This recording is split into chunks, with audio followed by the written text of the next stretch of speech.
যারা অবজ্ঞা করা দুঃসাহস দেখায় তারা আহম্মক। গেল জুন মাসের মাঝামাঝি সময়ে পলাতক সাবেক আইজিপি বেনজির আহমেদকে ইন্টারপোলের মাধ্যমে গ্রেফতার করে দুবাই পুলিশ। এর পরপরই এই আসামিকে দেশে ফেরাতে তোড়জোড় শুরু করে দুদক। মাত্র 2 দিনের ব্যবধানে সমস্ত নথিপত্র প্রস্তুত করে প্রত্যর্পণপত্র পাঠায় সংস্থাটি। চিঠির জবাবে 1 মাস পর বেনজিরকে ফেরত পাঠাতে নীতিগত সম্মতি দিয়ে মামলাসহ কিছু বিষয়ে ব্যাখ্যা তলব করে সম্প্রতি বাংলাদেশকে চিঠি দেয় দুবাই পুলিশ। চিঠি হাতে পেয়ে নথিসহ জবাব প্রস্তুত করতে শুরু করেছে দুদক।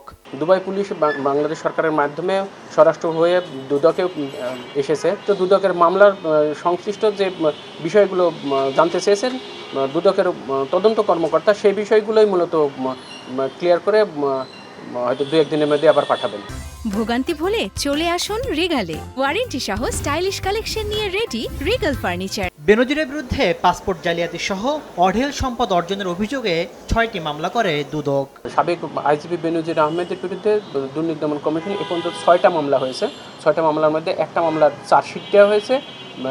জ্ঞাত আয় বহির্ভূত সম্পদ অর্জনের মামলায় তার বিরুদ্ধে চার্জশিট দেওয়া হয়েছে। এর মধ্যে 74 কোটি টাকার অবৈধ সম্পদ অর্জনের মামলায় বিচার কাজ শুরু হয়েছে। তাসলিম তৌহিদ, সময় সংবাদ, ঢাকা।